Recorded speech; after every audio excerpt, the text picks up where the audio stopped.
Et alors salut les amis, bienvenue sur Bagnole, Vidange et Entretien.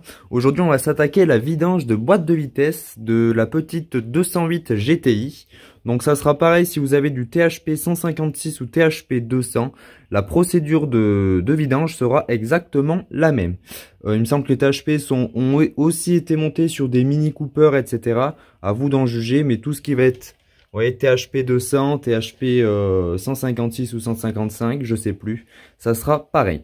Donc, avant de commencer la vidéo, si tu es nouveau sur la chaîne, n'hésite pas à t'abonner, à liker, à partager à tes amis. Et tu peux même laisser un petit commentaire pour me dire ce que tu en penses. Comment on va procéder? Tout simplement, la vis de remplissage se trouve sous la batterie. Donc, qu'est-ce qu'on va faire? Eh ben, on va virer la batterie dans un premier temps. Pour ça, rien de plus simple. Je viens lever... mon petit capuchon rouge, je le lève. Ce qui vient désosser la cosse. Donc je peux la mettre...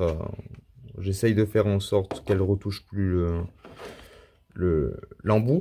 Et ensuite, il va me falloir une clé de 10 pour venir desserrer le pôle négatif de la batterie.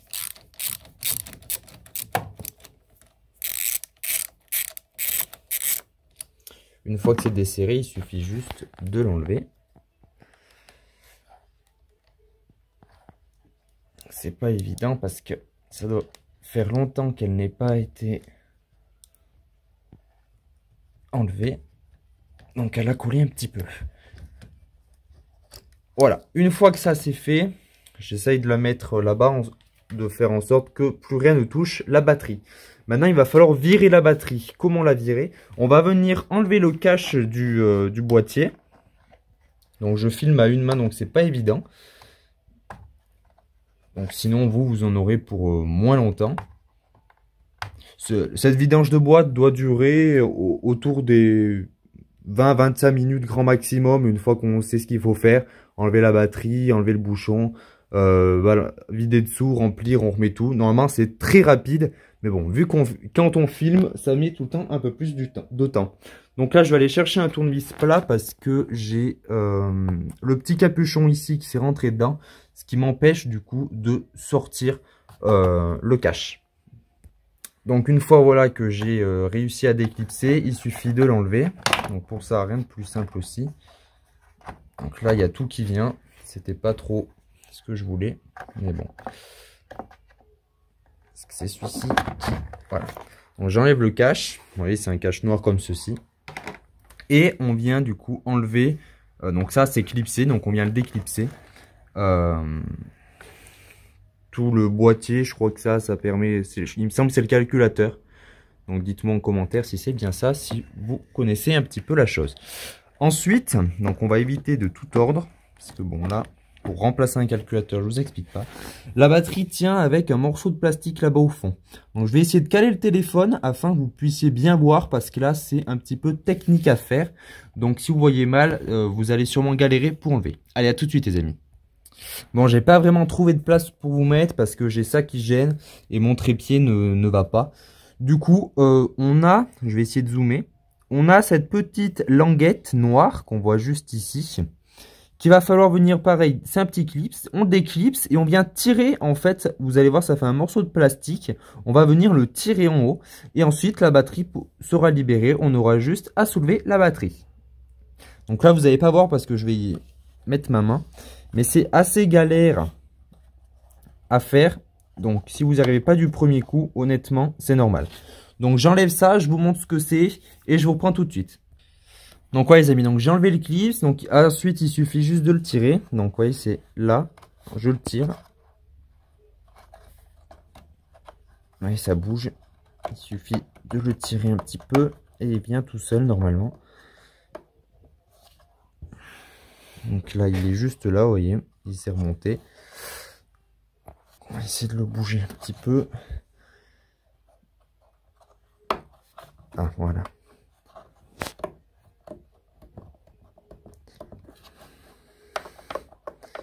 Ensuite, pour tout ce qui est 208 HDI, 1,6 litre HDI, 1,4 litre HDI, j'ai fait d'autres vidéos sur la chaîne. Donc, si c'est le cas et que vous voulez faire votre vidange de HDI, vous trouverez aussi des vidéos sur la chaîne, hormis celle du THP. J'ai plein d'autres vidéos sur ma chaîne, je vous invite à aller voir. Et donc là, la batterie est libérée.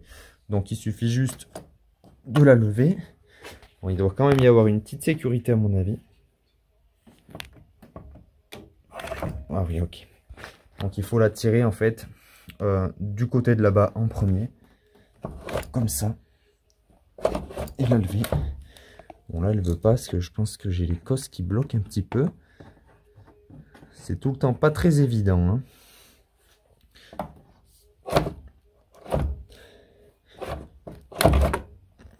Pourquoi elle veut pas rentrer? Donc une fois la batterie virée, il va falloir enlever le support de batterie. Donc on a 3 vis à enlever, donc c'est du 10. Donc rien de plus simple, il faut dévisser. Donc on y va avec une clé. Bon voilà, je vous passe l'étape, vous avez compris, je dévisse ces 3 vis et je vous reprends dès que on enlève le support. Une fois qu'on en est là, qu'on a enlevé les vis, et ben on va venir enlever le support. Donc c'est ça. Donc on va avoir quelques fils qui vont être connectés. Donc on peut avoir des petits bitonio. Il suffit de les pousser ou on va enlever les prises tout à l'heure. Donc là, j'ai le résonateur d'air qui va sûrement m'embêter. Ouais, il va m'embêter. Donc il faut en fait sortir ça par derrière. On n'a pas bien le choix, voilà, comme ça. Ensuite, on fait en sorte de faire attention aux durites. Vous voyez. Et là, vous voyez, j'ai des fils qui sont accrochés. Je ne sais pas si vous allez bien voir. Attendez, je vais essayer de vous caler. Donc là, on a ce fil. Donc là, il suffit de tirer dessus pour venir le décrocher tout simplement. Sinon, avec un petit tournevis, venir faire le pied. Voilà, c'est bon, ça a marché. Et donc, de l'autre côté, c'est pareil. Donc, j'enlève ces petits clips et je vous reprends. Donc là, j'ai mis mon boîtier en position haute et je l'ai calé avec ma lampe. Et donc, la vis de vidange, de remplissage, pardon, c'est ce bouchon noir qu'on a ici. Donc, il y en a qui le font sans enlever la batterie, mais ils enlèvent toute la mission d'air, ils se débranchent les capteurs, etc.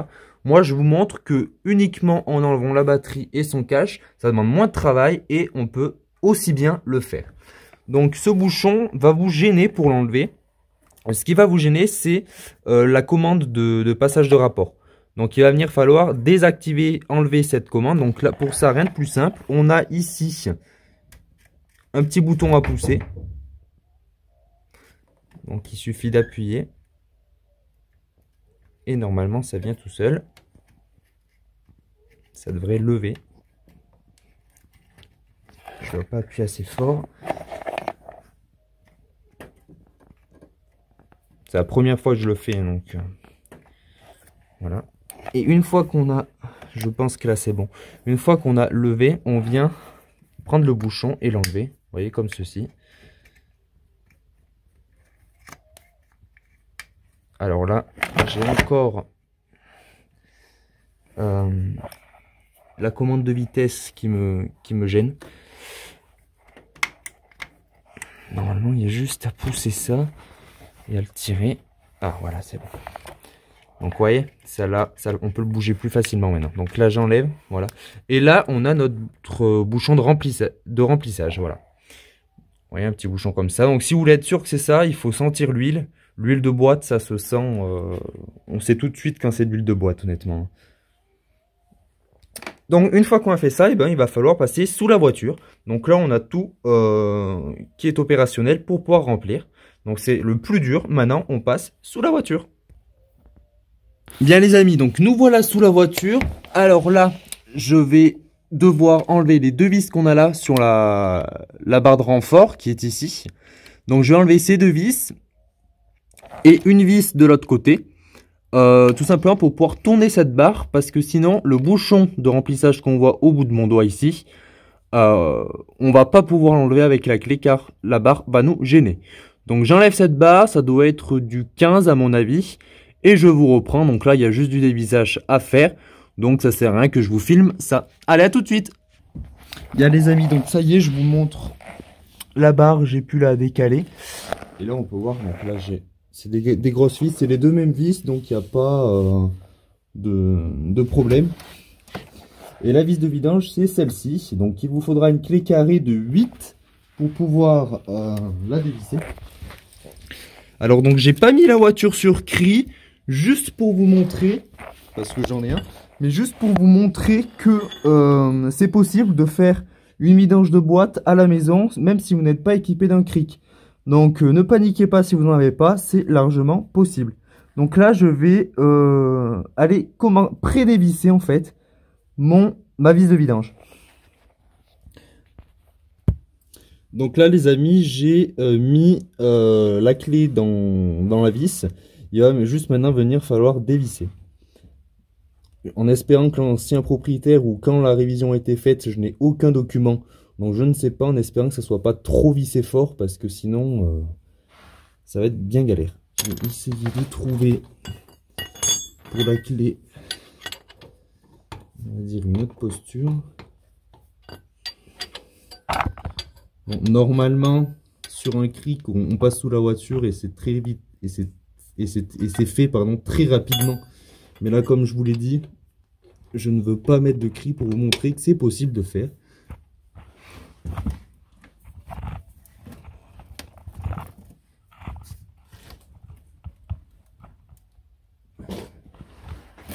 Ça vient, ça vient.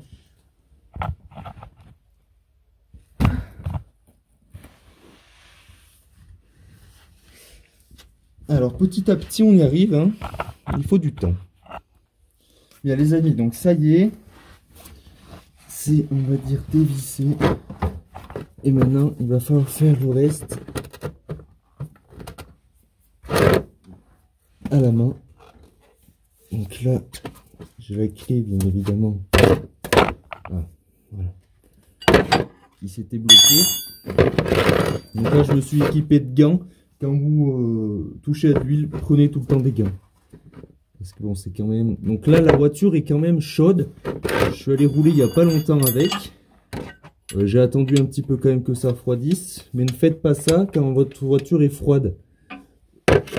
C'est tout le temps mieux, voilà, l'huile sera beaucoup plus fluide comme ceci. Et c'est tout le temps mieux parce qu'on en vidange un petit peu plus quand même.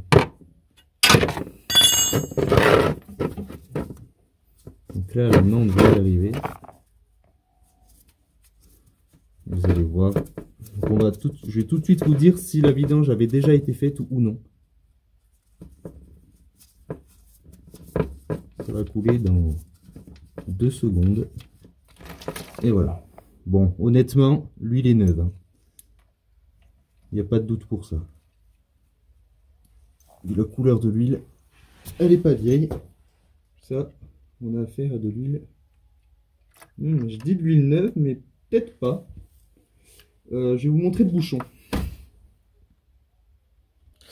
Bon les amis, ça y est, donc voilà à quoi ressemble l'huile. Donc je disais qu'elle était neuve, mais non en fait, hein, parce qu'elle est quand même bien foncée. Et elle a même une couleur un peu bizarre, je trouve qu'elle est marron, au lieu qu'elle soit transparente. Et si elle serait vraiment usée, elle serait carrément noire. Mais là, elle est un peu marron, donc je pense qu'avec quand même pas mal d'humidité dans notre huile, donc on peut regarder au niveau des parois, vous voyez.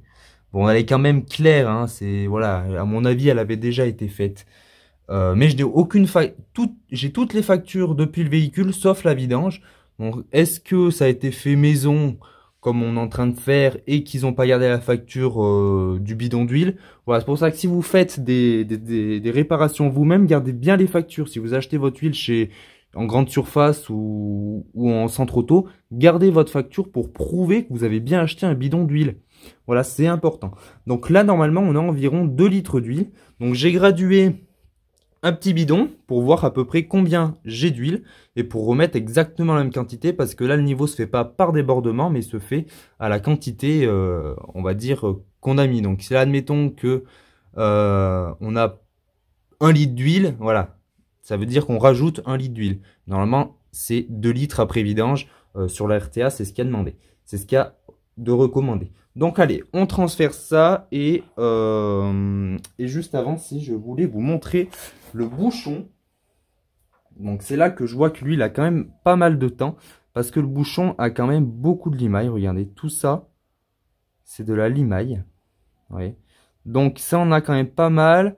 Là, je dirais ouais, qu'elle a été faite, allez, 50 000 km. Je pense pas que ça soit l'huile d'origine, honnêtement, parce que ça fait assez clair pour de l'huile d'origine. Sachant que c'est de l'huile qui est de base assez foncée, qu'on est sur un grade élevé, on est sur la 75W80. Donc c'est quand même élevé. Mais voilà, le bouchon a quand même pas mal de limaille. Mais bon. Donc là, en ce qui concerne le joint, on pourra le réutiliser celui-là, hein, parce qu'il n'a aucune marque de serrage. Donc on va pouvoir le réutiliser sans problème. Allez, on vide ça et je vous reprends une fois que c'est dans le bidon. Bon, donc les amis, on est à peu près à 2 litres comme on peut le voir. Donc on va rajouter l'équivalent un petit peu moins de 2 litres. Sachant que mon bidon fait 2 litres, on laissera un petit fond dans le bidon. Et ça fera très bien l'affaire. Donc là, je vais aller remettre le bouchon de vidange. Donc ça, je vous passe l'étape, parce que c'est comme au démontage. Je vais le dévisser, on revisse. Et après, on passera au-dessus du capot et on fera le remplissage de l'huile. Et pour ça, je vous prendrai avec moi. Allez, à tout de suite. Bien, donc les amis, j'ai mis un petit chiffon, histoire au cas où que quand je relève ma pipette, ça ne mette pas d'huile de partout. Et on va avoir besoin donc d'un bidon prod. Donc je l'ai ouvert, j'ai déjà tout commencé à amorcer, comme ça sera fait. Et d'une petite seringue comme ceci qu'on trouve pas très cher dans les magasins de bricolage en général. Donc il va me falloir ça. Donc voilà l'huile que j'utilise, celle qui est recommandée par le constructeur. Donc je viens la placer dans le trou, on va dire. La lampe va m'embêter.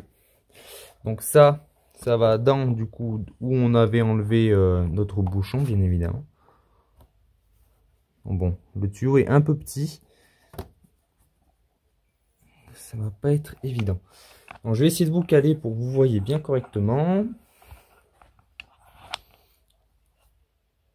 Bon, donc les amis, je vous ai trouvé une petite place. Donc ça se passe ici.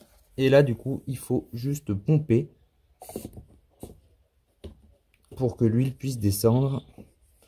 Donc j'ai pas mis d'additif P18 ni rien comme j'avais pu le faire dans mon ancien véhicule. Bon, il faut y aller doucement apparemment parce que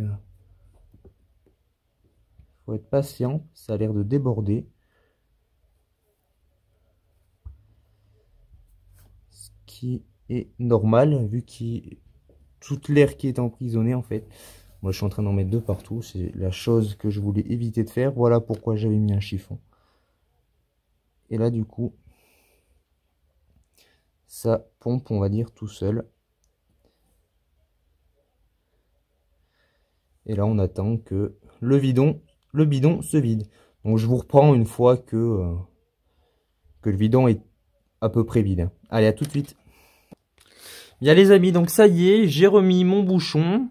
Je vais passer un coup de nettoyant frein histoire d'enlever toute l'huile que j'ai pu mettre à côté. Petit conseil, une fois que vous avez fait ça, vous laissez votre bac de vidange sous la boîte de vitesse. Comme ça, si votre bouchon ne fait pas étanchéité, vous récupérez votre huile propre, ça vous évitera d'en acheter et au moins vous pouvez voir comme ça si vous avez une fuite d'huile de ce que vous venez de faire. C'est le petit conseil que je peux vous donner. Autre petit conseil, c'est de bien tout nettoyer après, comme ça vous êtes sûr de repartir sur une base propre, une base saine, et au moins ça évite après que les moteurs sentent l'huile chaude, comme il y a des moteurs qui ont des grosses flaques d'huile de partout. Il n'y a rien de plus désagréable quand on fait des réparations. Donc cette vidéo s'achève, dites-moi ce que vous en pensez en commentaire, j'espère qu'elle vous aura plu et aidé, parce que si vous regardez cette vidéo c'est aussi parce que peut-être que vous avez un THP et que vous souhaitez faire cette vidange. Moi la vidange honnêtement le bidon coûte 10 €, je la fais à, donc là je viens d'acquérir le véhicule il y a quelques mois, j'ai pas encore fait ma vidange moteur mais ça viendra début mars, mais dès que je fais en général ma vidange du moteur, je fais la vidange de la boîte de vitesse. Ça coûte 10 € et au moins on est sûr de partir, d'être sur de bonnes bases et c'est tout le temps bien. En ce qui concerne le remontage, bah, c'est comme le démontage, sauf qu'on refait tout à l'envers et ça ira très bien. Je vous le montre pas parce que c'est un peu fastidieux. Et je vous dis à bientôt sur bagnole, vidange et entretien.